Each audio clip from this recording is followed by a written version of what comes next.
Hi friend, good evening, नमस्कार, जय हिंद, जय भारत। कैसे हैं? उम्मीद करते हैं कि आप अच्छे ही होंगे। आज हम लोग जो बात करेंगे वो बात करेंगे कि आखिर समाज पर आज बात करेंगे कि समाज की आवश्यकता क्यों पड़ी और जो जातिवाद की अवधारणा कब से शुरू हुई। अभी वर्तमान में जातिवाद को समाप्त करने के लिए क्यों सरकार के द्वारा या सभी संविधान के द्वारा या फिर सभी स्तर पर समाप्त करने की बात की जा रही है। तो इसके बारे में आज हम विस्तार रूप से चर्चा करेंगे। तो बिना देरी करते हुए शुरू करते सेशन को। देखिए, क्योंकि अगर हमको समाज की आवश्यकता की समझना है तो हमें अभी नहीं समझ पाएंगे। हमें जाना हुआ कब में, जब मानव स्तनधारी जीव हुआ करता था उस समय वहां पे जाना पड़ेगा। क्योंकि मानव की जो उत्पत्ति हुई है ये माना जाता है कि मध्य अफ्रीका से हुई है। जो जिस मतलब कि उस काल में जो मानव को स्तनपायी जीव कहा जाता था। लेकिन हुआ ये कि उस समय मानव अकेला रहा करते थे। जब शुरुआती समय में जब मन की मानव की उत्पत्ति हुई उसके थोड़े दिन के बाद, मतलब कुछ दिनों के बाद मानव में थोड़ा मानव रूप धारण किए थोड़ा थोड़ा, तो वो अकेला रहा करते थे।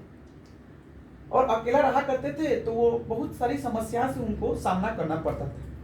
जैसे शिकार करने गए, क्योंकि उस समय तो जानते रहते कि खाना बदोश का समय था। सिर्फ वो लोग खाना पर शिकार पर निर्भर थे। खाना शिकार करके आते थे, खाते थे, उनको कोई मतलब रहता था नहीं दुनियादारी से। तो वह ये था कि उनको बहुत सारी समस्या का सामना करना पड़ता था। शिकार करने गए तो कभी कभी खुद को शिकार हो जाते थे। तो जैसे जैसे समय बीतते गया उनकी मानसिकता में जब विकास होते गया, तो उन लोग भी अब सोचने लगे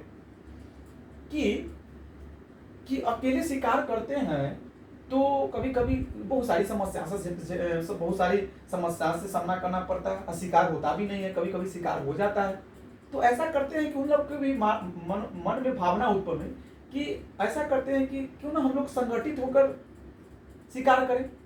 जिससे संगठित होकर शिकार करेंगे तो बड़ा शिकार भी होगा और हम उसमें समस्या का सामना कम करना पड़ेगा।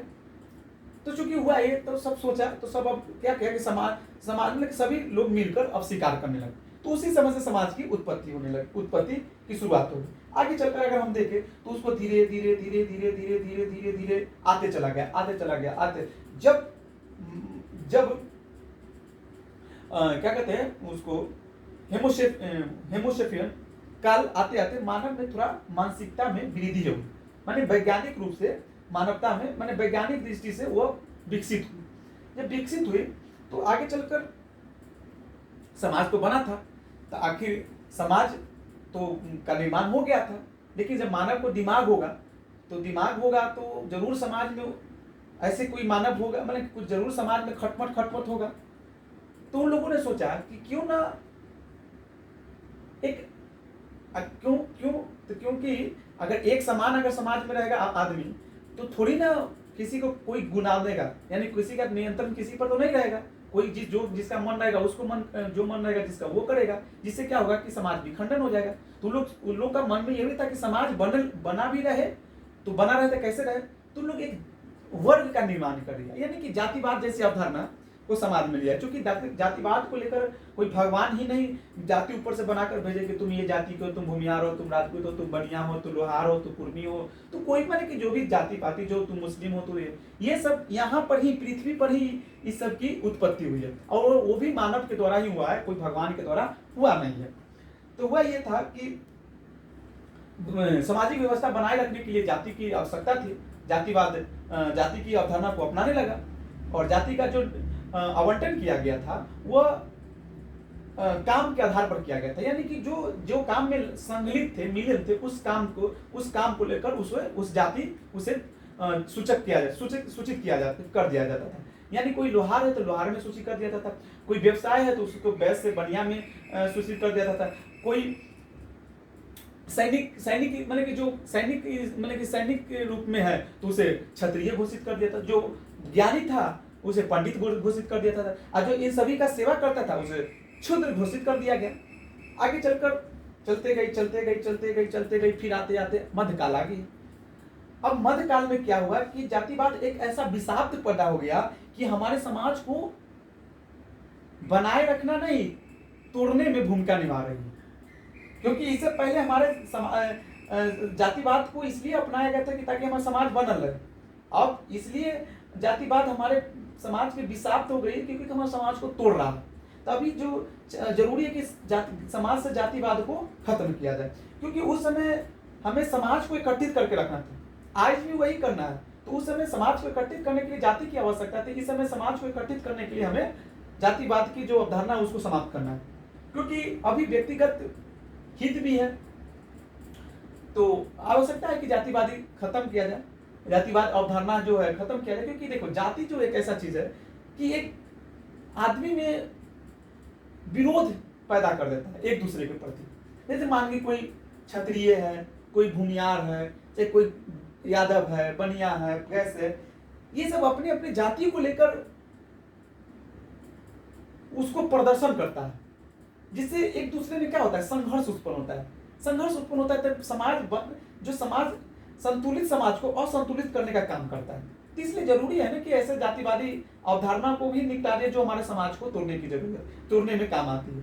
क्योंकि समाज जब तक बनल रहेगी तभी हमारा, क्योंकि गांव है, गांव जब तक बनल रहेगी, गांव में पहले समाज से गांव, गांव से क्या ये पोस्ट, यानी कि उसको क्या बोलते हैं, पोस्ट के बाद ब्लॉक, ब्लॉक के बाद जिला, जिला के बाद राज्य, राज्य के बाद ही देश। तो ये सब पर बनल रहेगा तब ना हमारा देश भी इकट्ठा रहेगा।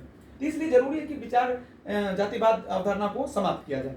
इसलिए हमारे संविधान में भी कई सारी उपबंध भी किए गए हैं जातिवाद को लेकर। कई सारे हमारे संविधान निर्माता ने इसका उपबंध भी किए गए। हाल ही में सुप्रीम कोर्ट ने एक निर्णय भी दिया है कि अंतर जातीय निर्णय भी दिया। जैसे अगर हम संविधान की बात करें तो अनुच्छेद 17 में यह कहा गया कि अस्पृश्यता से विरोध संरक्षण, यानी कि कोई भी नीच जात है, माफ कीजिएगा, कोई भी वंचित जात है और वह जात को अगर कोई जाति सूचक का अगर प्रयोग करता है तो उनके खिलाफ कार्रवाई की जाएगी। जैसे कि मान लीजिए कोई चमार है, कोई दुसाध है, कोई डोम है, माने कोई निम्न वर्ग जो वंचित वर्ग है, अगर उनकी जाति को लेकर कोई अगर जाति को लेकर अगर कोई सूची करता है तो उसे उसके खिलाफ मापदंड अपनाई जाएगी, उसके खिलाफ दंडित किया जाएगा। ठीक है। और हाल ही में बात की जाए कि सुप्रीम कोर्ट में, तो सुप्रीम कोर्ट में यह निर्णय दिया था कि आखिर समाज में जातिवाद निपटाया कैसे जाए। तो एक सबसे बड़ा कारण है कि अंतरजातीय विवाह। अगर यदि अंतरजातीय विवाह होने लगेगा तो हमारे समाज में अपने आप जातिवाद जैसी अवधारणा समाप्त हो जाएगी। इसलिए सुप्रीम कोर्ट ने भी निर्णय दिया कि अगर लड़का लड़की अपनी अंतर आत्मा से अगर सहमति है, अगर वह व्यस्त है, तो दोनों को शादी करने का, अपने जीवन साथी चुनने का अधिकार है। यह अनुच्छेद 21 में भी यह प्रावधान किया गया है। तो यह जीवन के अधिकार में शामिल है। जातिवाद के जीवन के अधिकार में यह भी शामिल है कि हम अपने अंतर आत्मा के अधीन, अपने अंतर आत्मा से अपने जीवन साथी को चुन सकते हैं। तो ये सब पर सुप्रीम कोर्ट भी बहुत सशक्त है, अभी सरकार भी बहुत सारे सशक्त है। इसलिए देख रहे हैं कि उन जातियों को, दूसरा का एक तो ये करें कि अंतरजातीय विवाह को प्रोत्साहन किया जाए। दूसरा बात कि सरकार के द्वारा भी अभी बहुत सारी योजनाएं ऐसी चलाई जा रही है कि जो निम्न वर्ग है, जो सक्षम, जो वंचित वर्ग है, उनको सरकार आर्थिक रूप से मजबूत कर रहे हैं। उनको सभी स्तर पर उनको भी अधिकार दिया जा रहा है, उनको भी अवसर दिया जा रहा है। जिससे क्या हुआ कि जैसे पहले था हमारे समाज में कैसे कि जो उच्च वर्ग के लोग थे वो निम्न वर्ग के लोग को तो बुलाते ही नहीं थे। वो तो उन पर मतलब कि एक उस पर तो वो दास्ता का प्रयोग, मतलब दास्ता बनाए हुए थे। लेकिन इस हमारे संविधान में कई सारी ऐसे उपबंध हुए, जैसे कि स्थानीय शासन व्यवस्था, पंचायती राज व्यवस्था को स्थापना किया। क्योंकि यही लोग को जो वंचित वर्ग है, वो लोग समाज के मतलब कि प्रशासनिक स्तर पर उनका भी भूमिका रहे, वो भी निर्णय